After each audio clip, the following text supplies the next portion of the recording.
सभी आते हैं उसकी आवाज सुनकर। देखते हैं तो रूपाली की हालत बहुत ज्यादा बेकार हो चुकी थी। वो मर चुकी थी। पुलिस को भी कोई सुराग न मिला कि आखिर यह हुआ तो हुआ कैसे। नेहा भी उसकी लाश देखकर डर जाती है कि ये कितनी भयानक मौत है। नेहा उसकी सहेली थी और वह इसी सदमे में दिन भर गुमसुम रहती है। तुम उसकी फिक्र क्यों कर रही हो? सकता है उसका कोई बॉयफ्रेंड हो जिसको उसने चीट किया हो और उसने उसको इस तरीके से मारा हो। पुलिस तो सब पता लगा लेगी ना। नहीं मम्मा, वो बहुत बुरी तरीके से मरी है। तुम आंखें बंद करके सो जाओ। नेहा की माँ जैसे ही जाती है वैसे ही दिन के उजाले में भी उसके साथ अजीबोगरीब हरकत होती है।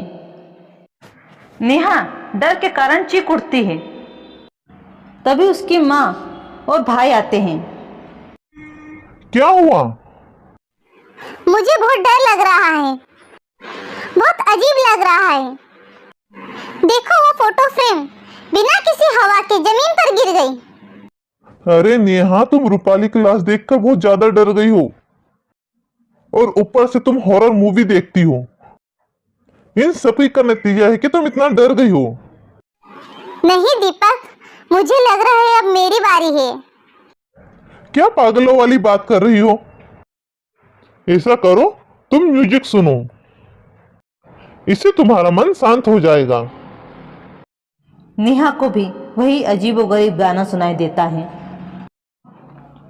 वह डरकर भागने की कोशिश करती है पर उससे न भागने की बनती है न चिल्लाने की।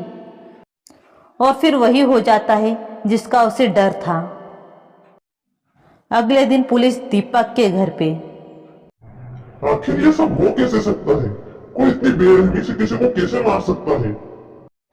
मुझे लगता है यह सब सुनील का किया कराया है। वही रूपाली और नेहा को परेशान कर रहा था और एक दिन जबरदस्ती मेरी बहन को पकड़ के भी ले जा रहा था। रूपाली की माँ ने भी यही कहा है कि सुनील रूपाली को बहुत परेशान करता था।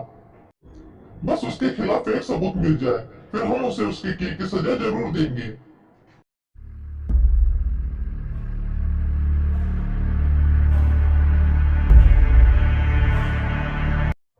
मुझे लगता है कि यह किसी आत्मा का काम है। भूत प्रेत कुछ नहीं होते हैं। जब तक खुद पर न बीते तब तक कोई विश्वास नहीं करता। अब आपका काम करो, मैं मेरा काम करता हूँ। आखिर तुम ऐसा क्यों कह रहे हो दीपक? ये दोनों खून कहीं तुमने तो नहीं किए? मैं अपनी बहन को क्यों मारूंगा? वो मुझे जान से भी ज्यादा प्यारी थी। पर कल नेहा जरूर बोल रही थी कि अब मेरी बारी है, पर उसने कुछ बताया नहीं। इन अजीबोगरीब हरकतों से दीपक सोचता है कि आखिर नेहा ने ऐसा क्यों बोला था और उसकी मौत आखिर कैसे हो गई। एक दिन दीपक पुलिस स्टेशन जाता है तो उसे पुलिस बताती है कि सुनील ने तो कब का सुसाइड कर लिया है। यह काम सुनील का नहीं है। तब दीपक सुनील के घर जाता है। आखिर सुनील ने सुसाइड क्यों किया? अरे हमारा बेटा तो बहुत सीधा साधा था। जाने कहां से एक चुड़ैल उसकी जिंदगी में आ गई, उसने उसको बर्बाद कर दिया। क्या आप मुझे उसके बारे में कुछ बता सकते हो?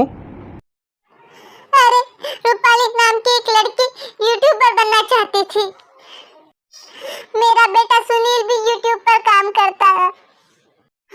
वह काफी समय से मेहनत कर रहा था। उसके फेसबुक पर भी अच्छे खासे फॉलोअर्स थे। पर इन सब से रूपाली और नेहा का क्या लेना देना? उन लोगों ने मेरे बेटे को बदनाम किया, झूठा केस किया। आप कैसे कह सकती हो कि केस झूठा था? मेरे सामने सुनील ने नेहा से जबरदस्ती की और उसके बाद उसके साथ हमने मारपीट की और पुलिस स्टेशन ले गए। मुझे पता है मेरा बेटा सीधा था। वह तो रूपाली से शादी करना चाहता था। ठीक है, भगवान आपके बेटे की आत्मा को शांति दे।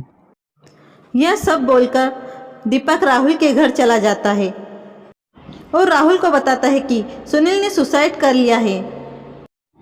मुझे तो लगता है सुनील की आत्मा ही यह सब कुछ कर रही है। क्या पागलों वाली बात कर रहे हो? भूत प्रेत कुछ नहीं होता।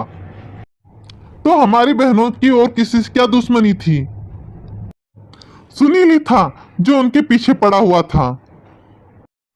देखो, तुम घर जाकर आराम करो, पुलिस सब पता लगा लेगी। तुम्हें आराम की सख्त जरूरत है।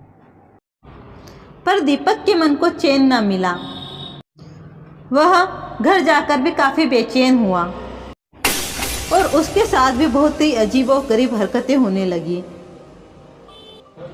उसे यकीन हो गया कि जरूर यहाँ आसपास कोई न कोई आत्मा है।